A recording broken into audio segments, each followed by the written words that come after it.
Good. Good morning, everybody. So I'm still here. Oh, wrong one. I'm here somewhere. Here I am. So just to reiterate, we're testing a new system now. So hopefully it'll get smoother as we go by. So sorry for any frustrations there. And we're on the office internet, so it's all good.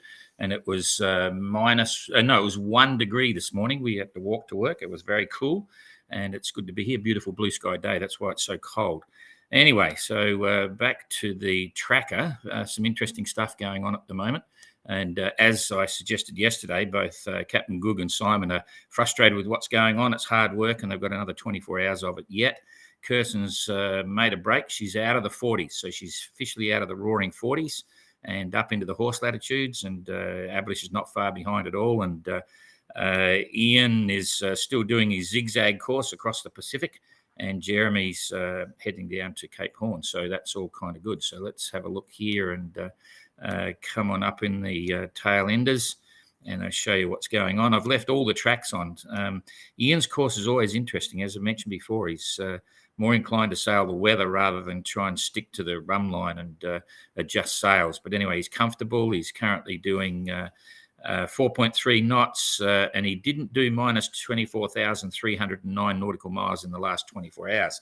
Now, just explain that. The Yellowbit tracker that comes out sends a signal to a receiving station, via Iridium, and then goes down into the software for Yellowbrick.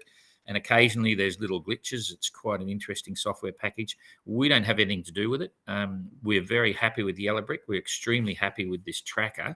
And the way it interacts and, the way we can use the features, as you know, currents and temperature and bits and pieces. Forget about the Chinese bit there. But every now and then there is a glitch and, it's usually sorted out pretty quick. So common sense prevails. Anyway, he's having Jeremy is having a good run. Sorry, Ian is having a reasonable run. Jeremy's having a great run. He's doing 4.9 knots. And again, he didn't do minus 24,000 nautical miles either. So forget the daily run. But he's in relatively light winds. He's got this high pressure system sort of catching up to him. He's done pretty well during the last 24 hours. He's kept moving pretty well. Now I'm going to scale it back a bit just so you can see what's happening. Oh, jeepers, better get back to the real-time weather. Is that caught up yet? Yes, that's better.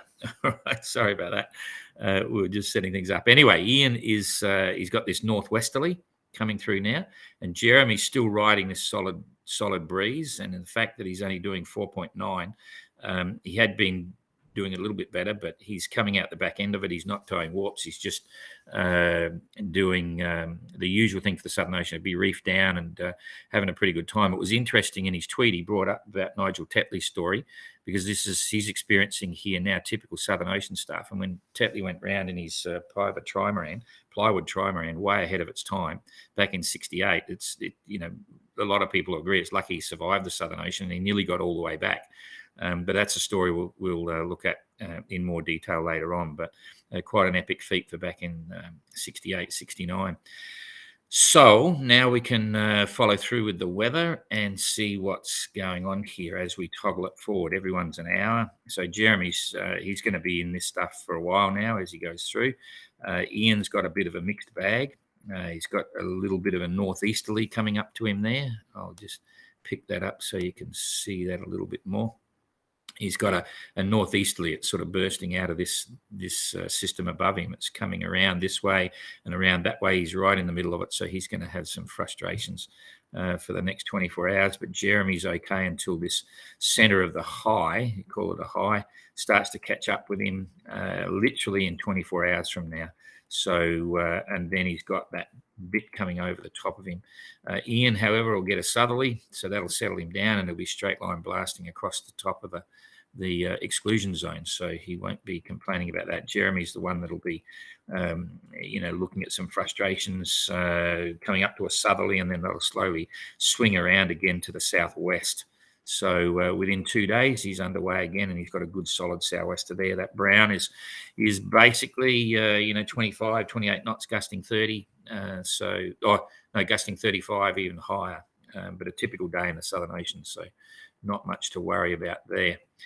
Okay, so now we'll come back and we'll head down to Cape Horn. As we suggested yesterday, Both Simon and Goog have been really frustrated, not much sleep. Goog mentioned it in his tweet. It's all over the place here. It's very confused. Big winds only lasting a few hours, but you've got to set up and deal with it. So it's not a big storm. It's like just a big squall pushes through. Then it comes from the north, and then it comes from the other direction. So Simon's as frustrated. Anyway, right now, doing 2.9 knots with not much wind. You can see that. I'll come in close so you can see what they're dealing with. There's this sort of hollow here with not much wind. That's why Simon's doing 2.9 and Goog the same, doing 2.7. They're not far apart. I mean, Simon made a break. He cut the corner into Cape Horn, which was allowing him to squeak through, but Goog's only about 50 miles behind, so they're relatively close. They hadn't been talking on the VHF. I asked Simon yesterday in his SoundCloud whether he had been, but they hadn't. So not sure of what the VHFs are doing. Anyway, they've got a bit of a respite at the moment. The sea would still be down a bit as well. It should be. No, it's not. Okay. So this is the lull between the two. And then let's see what happens to the sea going forward. No, it's going to hold. So they don't get sometimes it drops off to quite a bit there around the islands, but they're lolling around in like a 4 meter sea, which is not much fun. I'll just drop it back one so we can see what weather's coming. I'll drop it back two, get rid of that, and just toggle it, and you'll see there's another bit of a blow starting to form and come over them, but it's very patchy. You can see here, it's a lot less wind there than you got here, but it's from the wrong way. They're going to have a northerly. It's blowing down here. That'll blow them off to the east. And then you've got this puff from the west coming directly behind that. So it'll only last a few hours. And even that, it picks up and you can see immediately starts to decrease in strength, but forms a solid westerly. So they're going to have like another, probably 8 hours of real frustration. But then when they get this westerly, that'll hold through until tomorrow morning. And then it goes back to the northwest. So 24 hours from now, they've gone right around the compass. And then the next day, it's coming in from the northwest. And again, within 8 hours, it swings around to the west again. So they've got a lot of work to do. And that's where they don't get any sleep, is what we predicted yesterday. And even then, so this is now coming to, in fact, that's the second now. So this is the second day. So the next 2 days, this is on the second, 24 hours from now. 48 hours from now, you've got finally what might be a consistent airstream of about 28 knots, gusting 30, 40, sort of no more than 40, but at least they might be underway and be able to make some ground.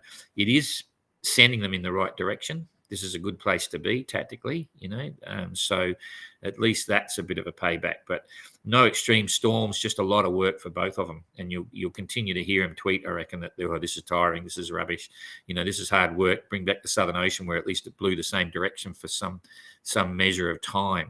Anyway, that's their lot for the next few days. Now, this is the interesting one.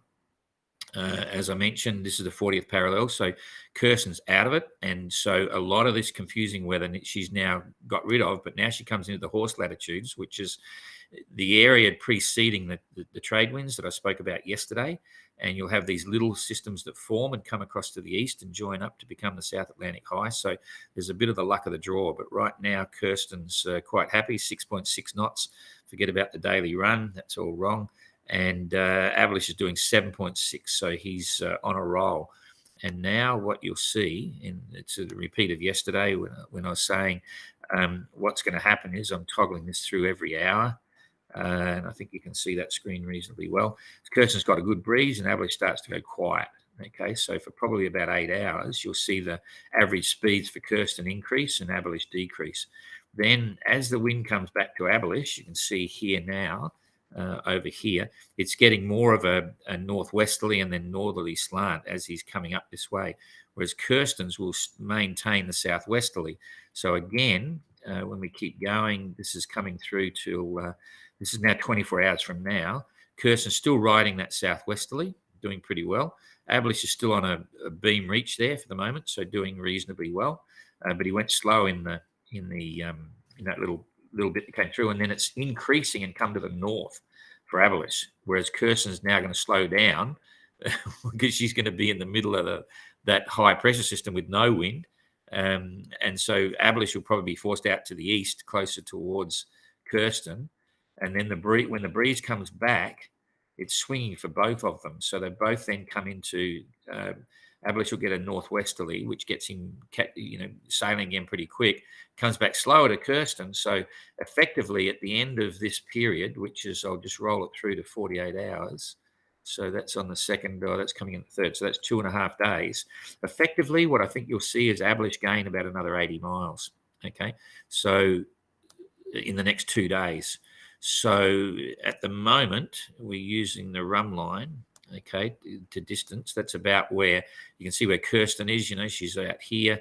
That's the distance. Abelish is about 260 miles behind. I reckon in a couple of days, he'll be less than 200 miles behind, maybe about 180 miles behind the run line. Now, then it gets a bit tricky, because when I talk about the run line, that's the course going up this way, and they're both generally heading in this direction. So you draw a line across there, and that's how far Abelish is back. That all goes out the window when you realize what's happening here. And you can see already all these funny, confusing bits, right? The wind is the luck of the draw, and it depends where you are in the east or the west. But either way, it's really, if you can penetrate through this and stay out to the east, you're going to be a lot better off when you get towards the trade winds. I mentioned this again yesterday, just reinforcing it. Normally, this is the South Atlantic high here, but it's all mixed up. And then normally the trades are here. Now, it's completely screwed at the moment. There's nothing happening. It's very confusing. This is going to be really hard for them, and it'll be Kirsten could get some good wins. Abelish could get some, blah, blah, blah. So this is the next deciding line. And I'm just going to jump this forward to see if the trades come back and it forms a high. It's starting to form up again on the 4th, getting a little bit stronger, but still really undefined. So this is right through to the 6th. So the next week, it's going to be, you see, if you're on the east here, you've got these strong northerlies, not good. You're tacking all the way up, which is what Jean-Luc had to do. That's his track going up there. And if Kirsten's out wide here, you're likely to have no wind. So it's still frustrating times. Until you get into these trades, the boat race doesn't happen. When you get in the trades, it's boat for boat to get up here. Then you've got another slot of the doldrums. But look at that. The doldrums are non-existent at the moment. And if you get that situation, you come up here, you get out of that and see what happens. You've got headwinds. You've got these headwinds coming. And that's where Abelish will do really well. So Kirsten's got to be, once again, long way in front before she gets there. Anyway, that's it. That's probably more than enough for now. I'll come back here and I can switch this off, and we will see you tomorrow, maybe. So if I hit that one, it's stuck in the corner. Boom. Yes, see you tomorrow. Bye-bye.